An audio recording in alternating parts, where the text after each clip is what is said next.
Welcome, everybody. So today what we're going to talk about is the communication connection, getting things done through people. And so just imagine, I want you to think about your team. I want you to think about your stakeholders. I want you to think about people you lead.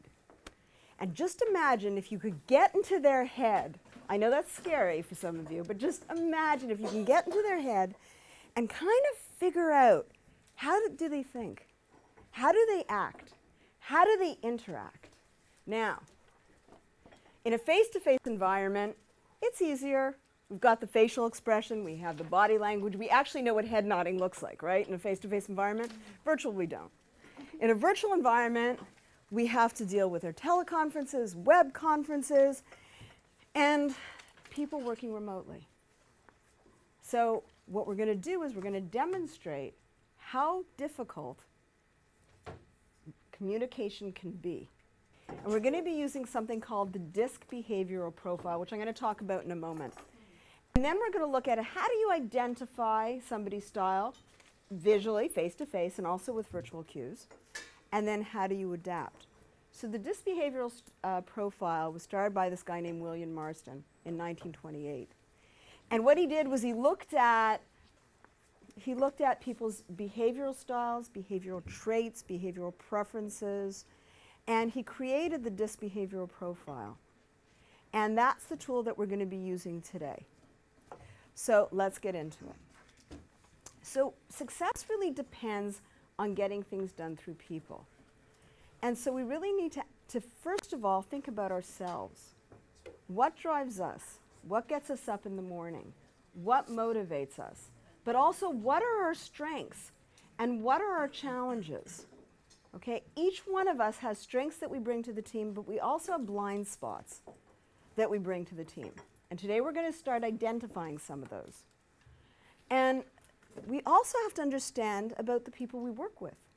Because if we can understand them, their traits, their thinking, how they act, how they interact, you're going to be more successful. So in our behavior, we have a tendency to favor the D, which stands for dominance, the I, which stands for influence, the S, which stands for steadiness, and the C, which stands for conscientiousness. We're going to watch a short movie, and you're going to meet 4 characters in order of appearance, D, I, S, and C. And as you're watching, what I'd like you to think about is, number 1, which style do you resonate with? Do you think you're a D, I, S, or C? Now, we all have primary and secondary styles, but I want you to think about what is the one that's most prominent for you. I also would like you to think about what are some of the things they say? What are some of the things they do? And also think about, can you identify somebody you work with that's one of these styles? And is it somebody that you resonate with or somebody that you have more difficulty with? So let's watch a movie. Lights? I'd say I'm a bottom line type of person. In all my relationships, be they personal or business, I want to get to the point right away, and I want others to do the same. I'm not the most patient person in the world, but that's all right because that makes things happen. I want to live my life out on the edge. Make decisions that will either skyrocket my career to the very top or get me fired. That's why I like skydiving and mountain climbing. One slip and it's all over. But there's nothing quite like the rush you feel when you're in complete control and everything's working just right. I like control, and I like to lead. I prefer to work alone. But if I have to be in a group, then I want to lead it. I like to take charge. And I know that annoys some people, but that's just the way I am. I've been that way all my life. As a kid, we played the games I wanted to play, most of the time. We went to the restaurants. As a teenager, we went to the restaurants that I wanted to go to, saw the movies I wanted to see, went on the rides I wanted to go on, especially the roller coaster. I hate it when you're in a group of people and somebody says, what do you want to do? And everybody says, I don't know, what do you want to do? That never happens if I'm in the group. A lot of people think that I'm pushy, but I prefer to think of myself as assertive. Okay, that's our friend the D. Now we're going to go to I, which stands for influence, and that was I dominance. love people. I love to have a good time with them. I make friends really easily, and I find that people just seem to open up to me pretty fast. I like to know what's going on inside a person's mind. Now, I'm really pretty good at getting people to cooperate with each other. See, I believe that communication is the cement that holds a successful team together. So I get people to talk. They talk to me, they talk to each other. See, I believe that as long as people are talking to each other, they can't fight. Sure, sometimes there are disagreements, but those can be talked out too. I find I have a pretty positive effect on people. People like to be around me because they know that I will always see the positive side of every situation. And I don't even mind being around grumpy people because I know that I can get them to change just by being friendly. I do this because I just don't want anyone to have bad feelings about the situation or especially about me. It's important to me that people like me. Now, even as a child, I was this way. I was always the first one to go up to new kids at school and welcome them. Then, as a teenager, I was involved in all sorts of extracurricular activities. I was on the student council. I was on the prom committee. I was on the staff of the student newspaper. Why? So I could work with people and feel like I'd had an impact on their lives. Yeah. That's I for influence. The next one is S for steadiness. Cool, calm, collected. That's the way I think most people see me. And I like it when things are that way, too. I don't like change just for the sake of change. And when change is necessary, I think that it should be done in small steps. Too many people go flying off in all directions when something new comes along.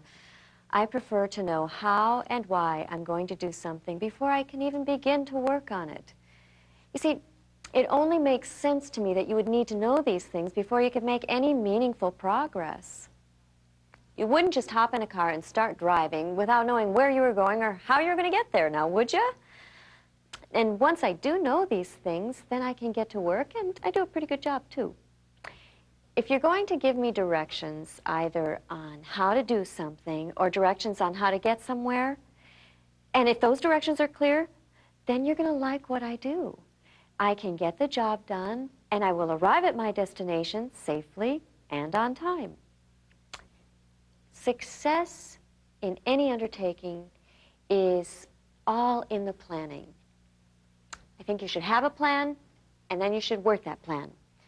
And once you have a plan, or I have a plan, then I don't like to change it because that gets too confusing. And confusion leads to tension, and tense people make mistakes. And I don't like mistakes, so again, I think careful planning can eliminate most potential mistakes. That was S for steadiness. Now we're going to watch our last one, which is C for conscientiousness.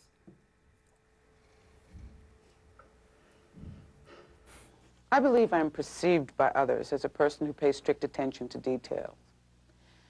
When I contemplate the outcome of any project, I see one that is correct, orderly, precise, and by the book.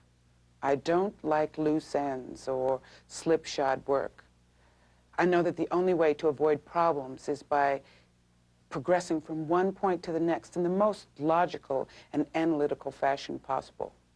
My work is the absolute opposite of the phrase quick and dirty, because the results of my work are normally timely and precise. When I set out to accomplish something, I believe that I must examine all possible variables so that I can defend any predictions that I make. All my decisions are backed up by factual data, and if I do not possess the correct data in sufficient quantity, I will delay a decision until I do possess them. That personal philosophy is my guarantee of quality control in my work and the reliability of my results.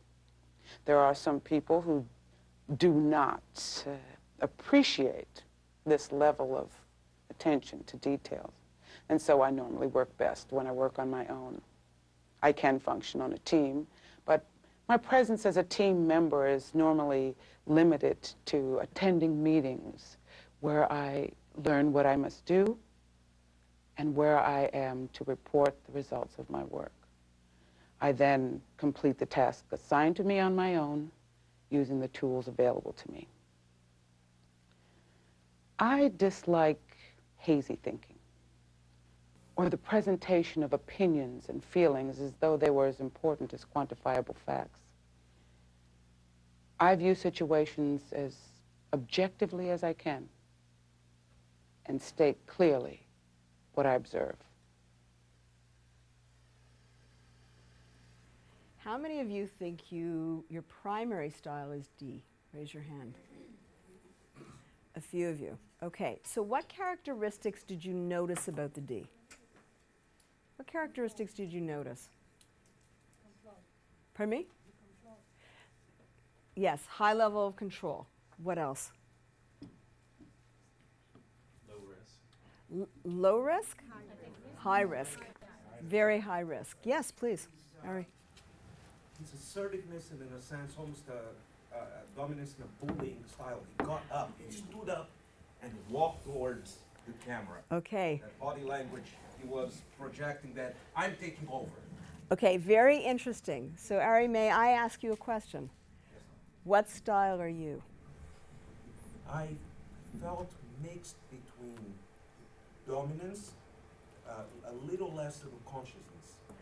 Okay, interesting. Now, how many of you felt that he was bullying? Raise your hand. Okay.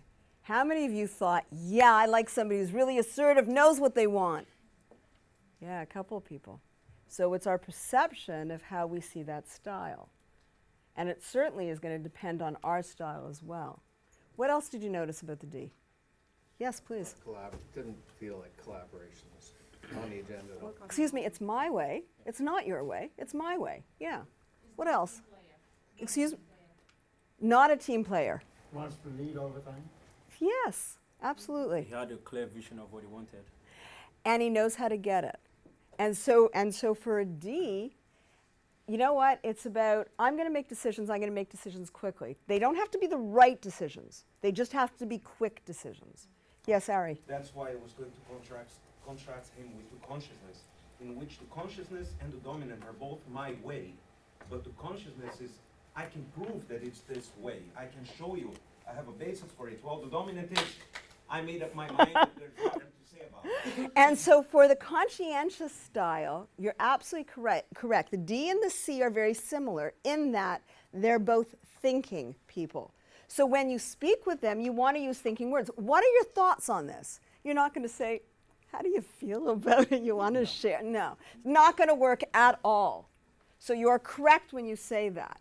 Yes, please. An element of influence when we are talking about dominant, like his way, his control, his choices, but he has to get the people who are with him to do what he wants. So there is influence there. So he does need to influence, and that's what we're going to be talking about. Because in the end, it doesn't matter what your style is.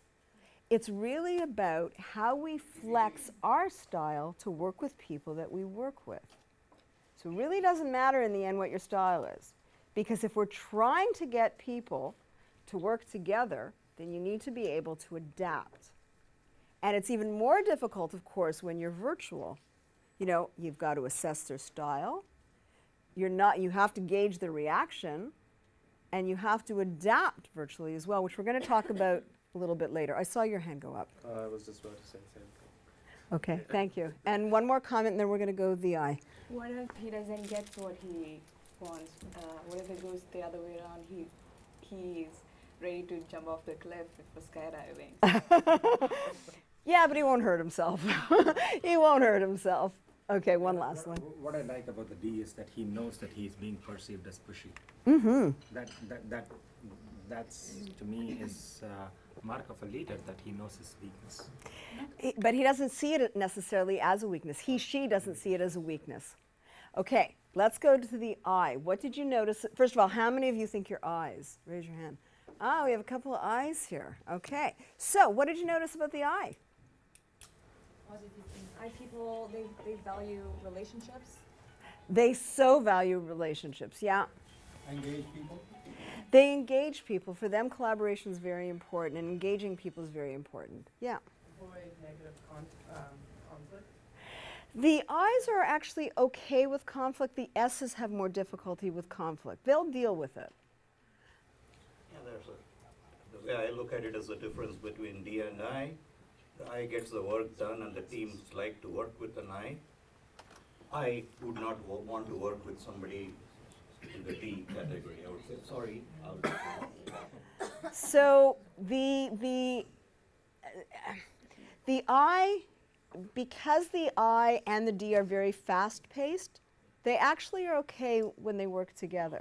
But one is very task-oriented, the D is very task-oriented, where the I is very people-oriented. Yes, Ari? I said that the I on the positive side is somebody who is empowering, and they want to get how do you feel about it, makes you feel good about your capabilities, and they're empowering.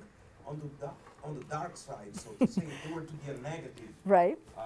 influence, they would be the flattering, they would just push you to feel good.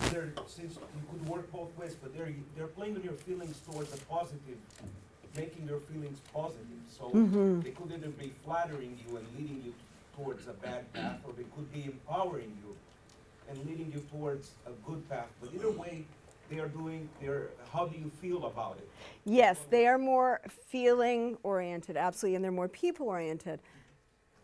So I would think that an underlying trait, whether positive or negative, would be they have to be a good listener. When they have to be a good listener, they're able to relate to somebody's message. So if they're looking to be people-oriented, whether or not they're giving a positive spin or a negative spin, Very they have good. to actually be able to relate and get that message pushed, or pulled out of the person. And I's are very good listeners. So you're right. That's very critical for them. A D, now, an I is a good listener, but if you give them too much detail, they'll shut down. Their eyes will glaze over, and you will have lost them. Now, how many of you kind of feel like, the eyes don't work, they just schmooze a lot? Come on, fess up. There's always, okay, a couple of people, they are saying they don't work. They just like to schmooze, they like to socialize, they get on web conferences, and that's all they do. The reality is, they work equally as hard as any other style.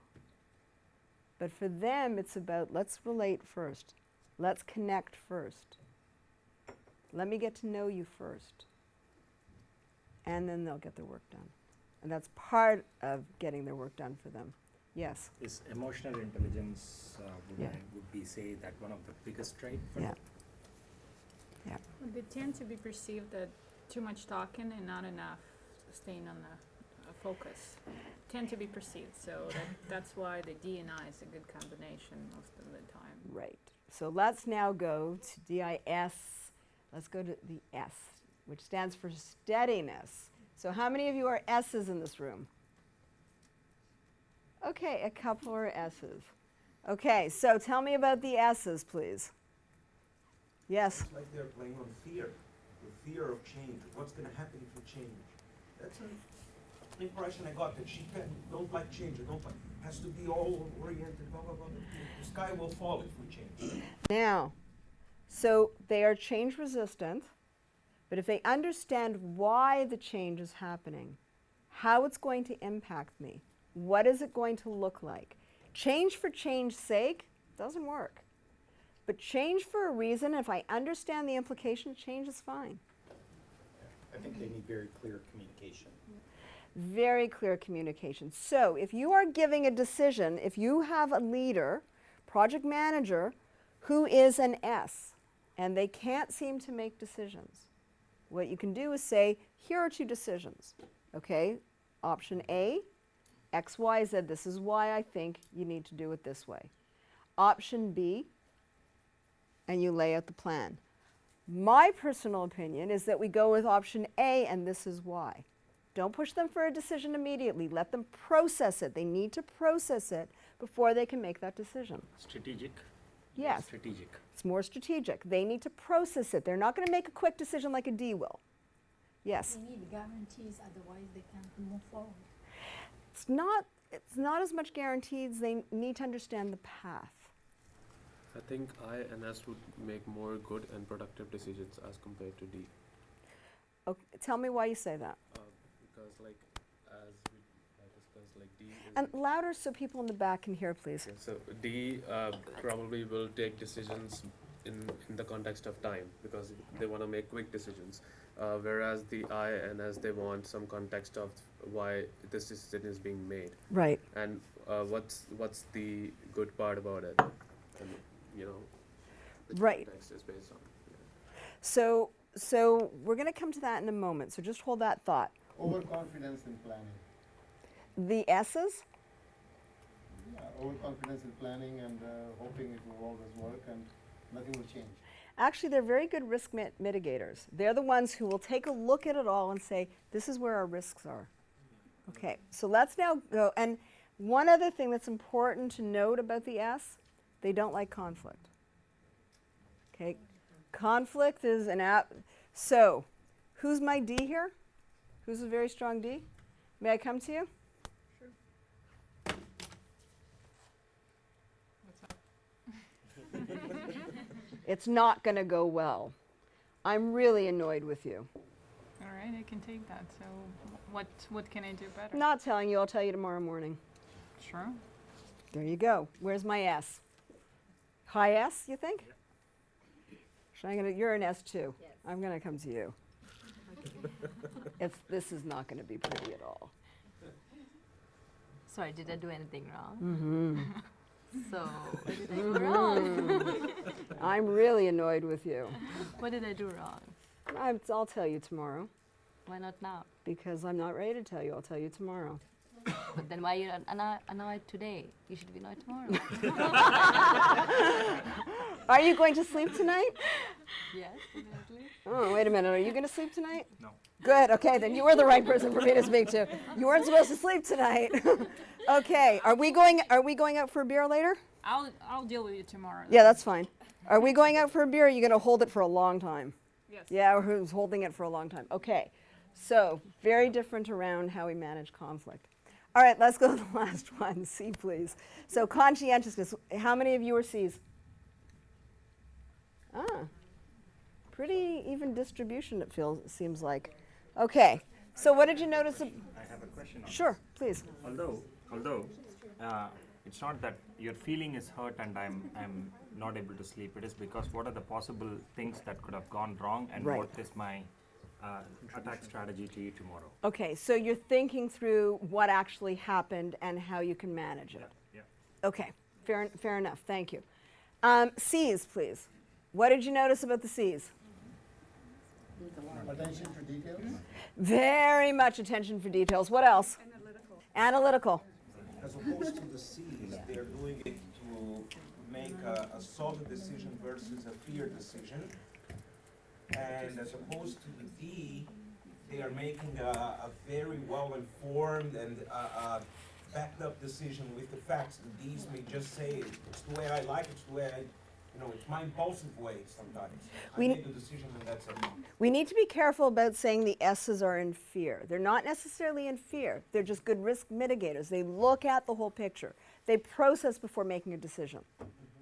And so very analytical, give me the facts before I can make a decision. How about other people? Anybody else want to talk to us about the C? Compliance.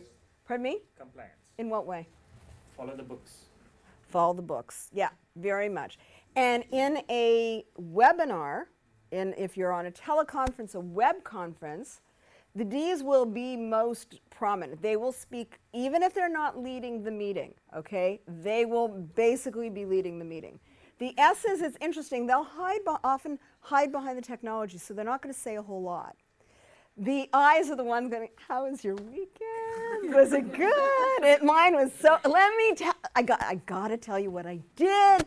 It was awesome this weekend. Okay, the C's, You'll be correcting your slides. there's a mistake. Actually, somebody did that to me recently. Spelling mistake, Yeah, format. exactly, a spelling mistake. The C's will be they'll speak when they have something to say. And it'll be a lot of detail. It'll- Always wanted to be that. Pardon me? Always wanted to be that. Yes, Can I make an observation? of course. Okay.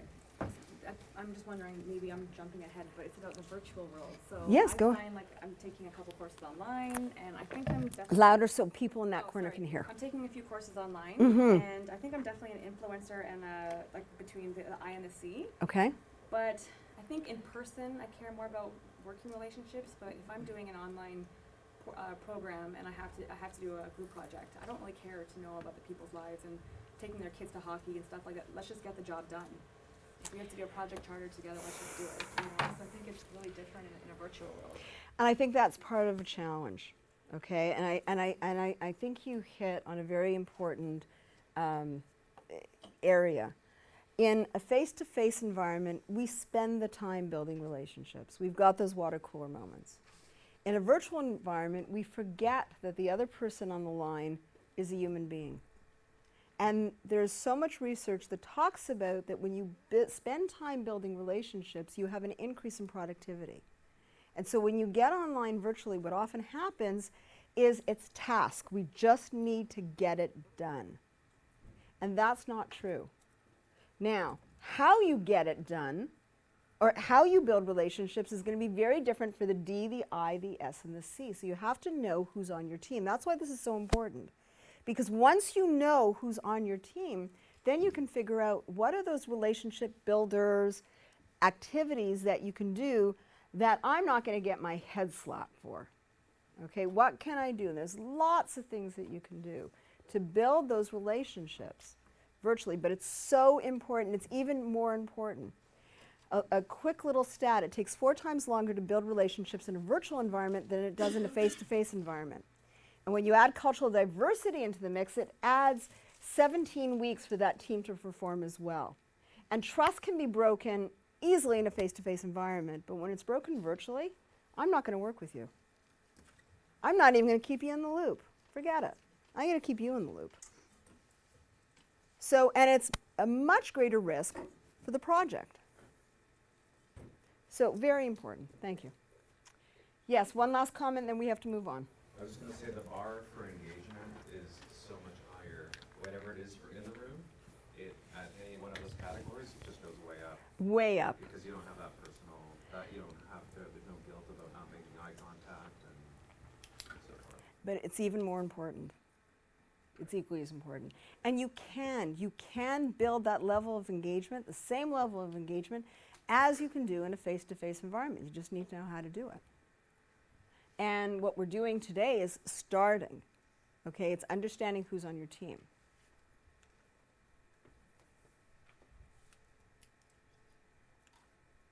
So what we're going to do is we're going to quickly break into our DISC teams. The D's are going to go here, and if you're not 100% sure, you can just guess for this exercise. The D's here, the I's here, the S's there, the C's there. Could I ask you to move one of those flip charts over here so that we have a little bit more space? And what you're going to be doing is what are the strengths you bring to the team, because that's one aspect, and how other people perceive you. So what are the strengths you bring to the team? And what do you think, how do other people perceive you? Come on, let's go. We've got only about 5 minutes to do this. Let me give you a marker.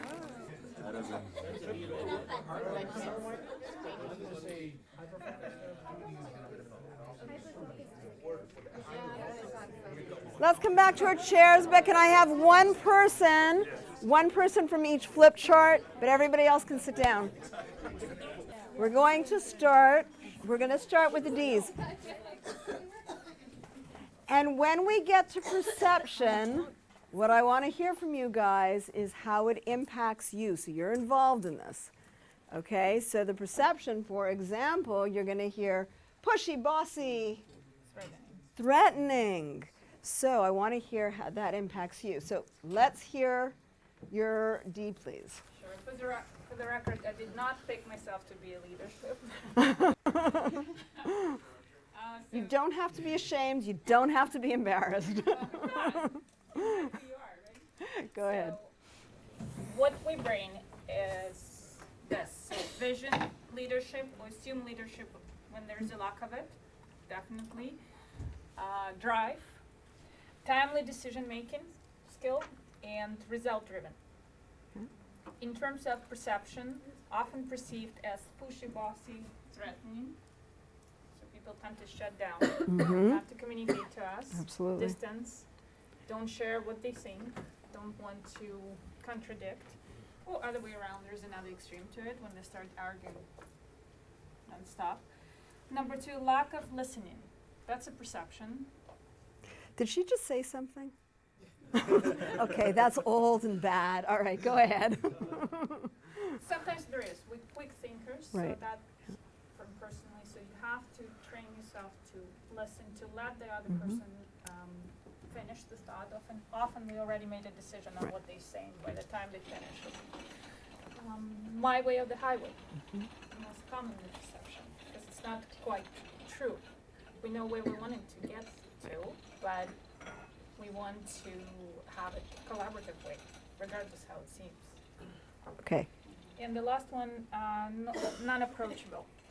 Sorry? Non-approachable. Cannot approach us. Okay, so thank you. Looking at the perceptions, come back here. Come back here. Looking at the perceptions, I'd like to hear, how do those things impact you? If you're working on a project and you have somebody who's bossy, doesn't really listen to you, not so approachable, how does that impact you? I feel unappreciated. You don't feel appreciated. How else do you? I don't get motivated to work for it. Yeah, why bother? Yeah. Why put your input in because they're not going to listen anyways? No. I feel that I need to manage him instead of her or him managing me. It's me managing this crisis.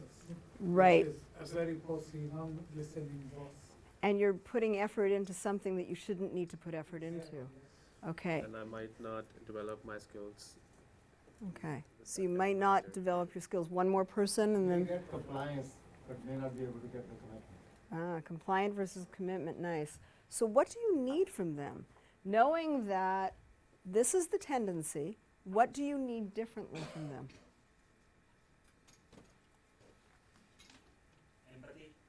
Empathy. Thank you. What else? Recognition. Which is also listening. You can join also to listening. Right. Listen to what I'm saying. I have valuable input. Yeah. Flexibility. A little bit more flexibility. Trust also. Because these behaviors can minimize the level of trust, absolutely. Okay, so don't feel bad. They're all getting it. All right, thank you very much. Good job. Let's go to the eyes, please. Walk us through, same deal. You're going to talk about how these behaviors impact you. So, obviously, very people-oriented, good team player. They understand communications and the need for communications within a team environment. Very good collaborators, good problem solvers, great listeners, positive thinkers, generally the positive people in the room, good influencers, good mentor, and good empathy. Perceptions can be that we're either pushovers, emotional, too agreeable, idealistic, too accommodating. We crossed off indecisive, but then we brought it back.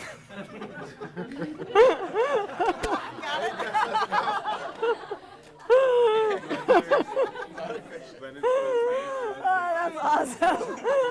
That's awesome. Thank you. Okay, so,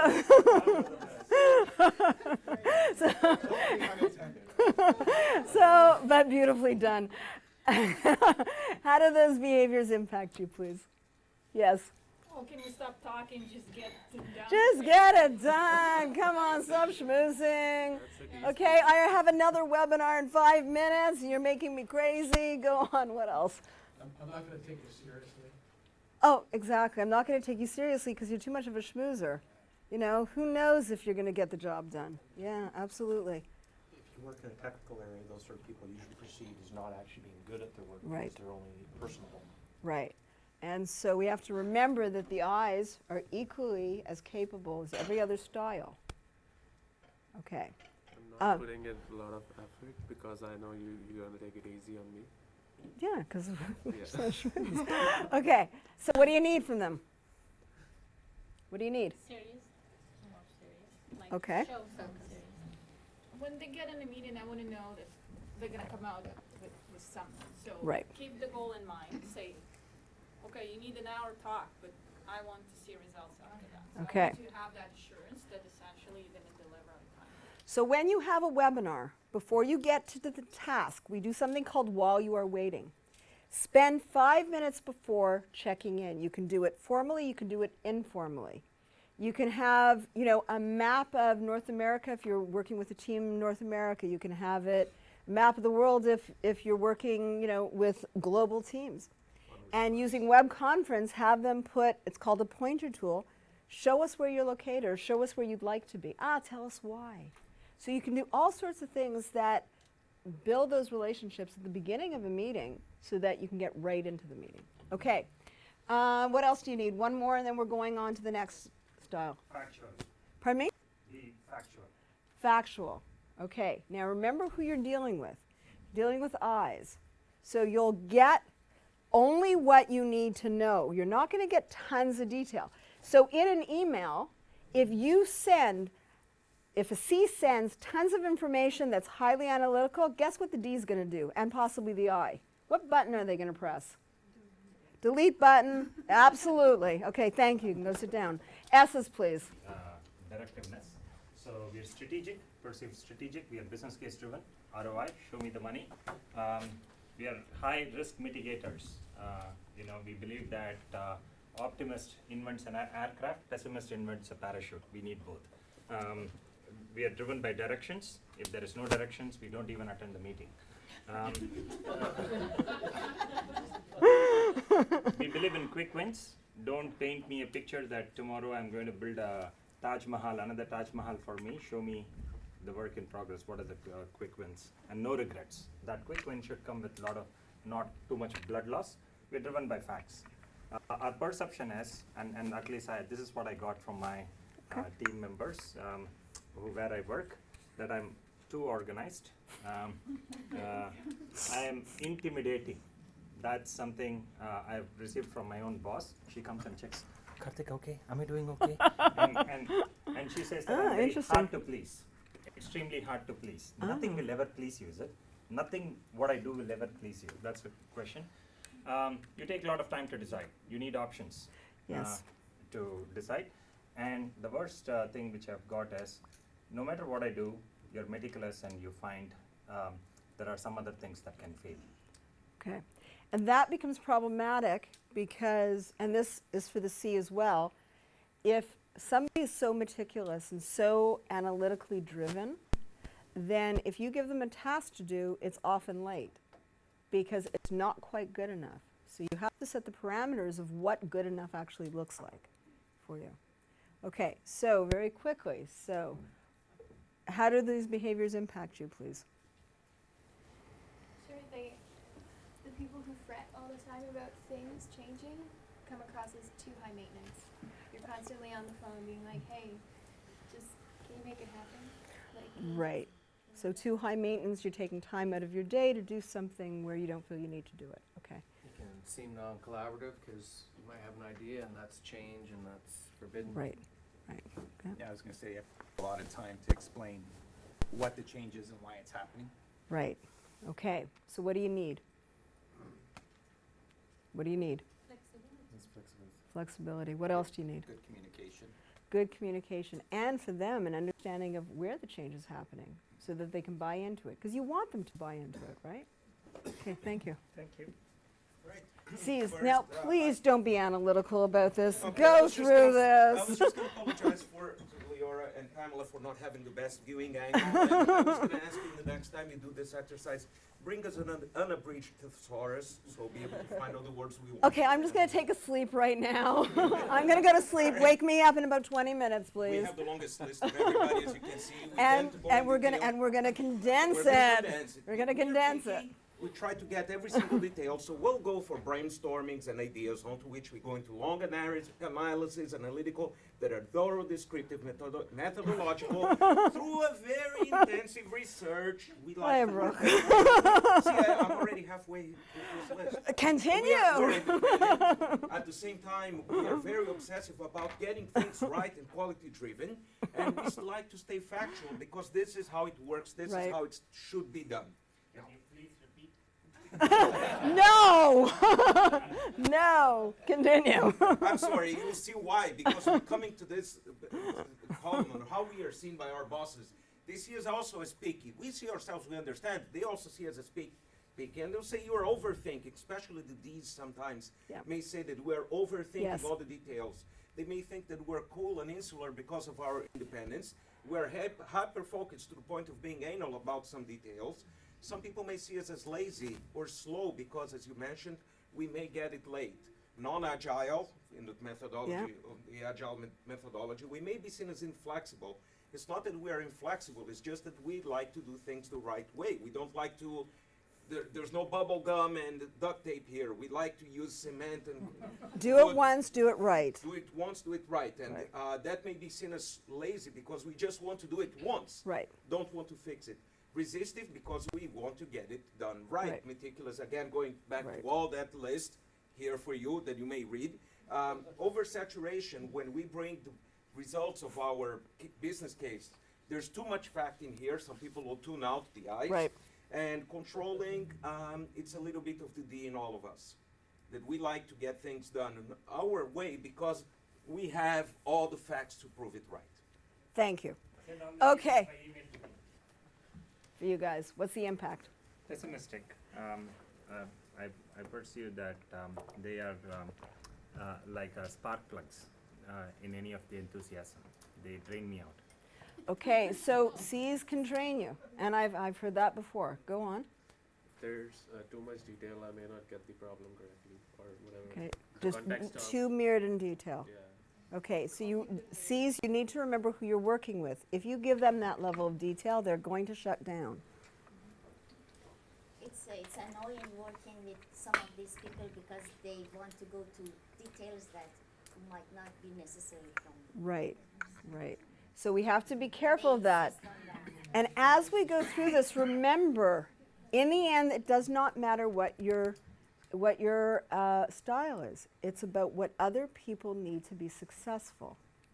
So when you walk out of here, it's not, I'm a D, I'm going to be assertive aggressive.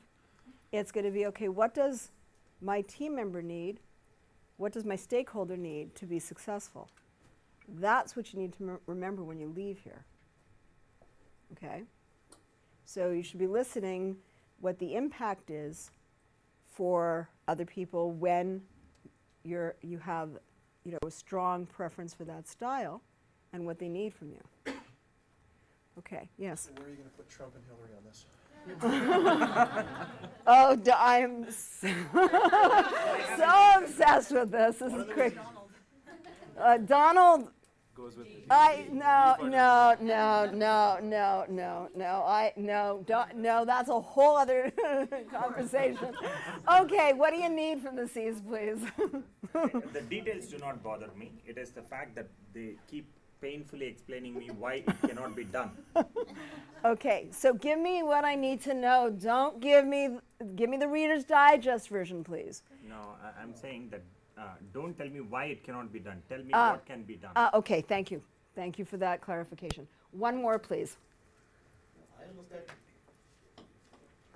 if the database administrator working out the options, I would rather have somebody who goes and analyzes it. I trust that person to do a complete job and come and tell me this is it. Okay. And that is the plus point that I look for. Okay, so very, very important as well. Each style brings strengths to the team, and each style brings challenges to the team. So absolutely, they bring so much value. Every style brings value. It's a matter of where do those perceptions or challenges impact the team, and what can you do about it to lessen it? Okay, so we now looked at our strengths, how other people perceive you, And we're now going to go to how do we identify people with, how do we identify their styles? Okay, so you're going to get a chance to ask me some questions. Now, I want you to think about questions that you could ask anybody. So it might be a stakeholder. For example, you know, how was your weekend? Pretty generic question. What would a D say? Okay. Good. Yeah, it's good. What would an I say? Oh, you know what? It could go on for days. What would an S say? What would an S say? How about yours? Was it good? Yeah. And C, what would the C say? Temperature was 9 degrees. And at 9 o'clock I did this, at 10 o'clock I did this. So I'm going to take 3 questions, and I'm going to answer on my primary and secondary style. And everybody has primary and secondary. So you're going to get an opportunity to get you to start thinking about how to identify somebody's style. Because obviously you can't adapt unless you can figure their style out, right? So we're going to ask the questions, and I'm going to show you a little chart that's going to help you identify somebody's style a little bit more. And then we're quickly going to get it into adapt. So I'm going to take 3 questions. Ask me a question you can ask a stakeholder, a team member. Anybody have one? Yes? What's most important to you? In terms of what? I think I just answered the question. Yeah. I just answered the question. Okay, next. How did you prepare for this presentation? I've taught this session hundreds and hundreds of times, so I just slightly adapted it. Yeah. I like your bracelet. Thank you.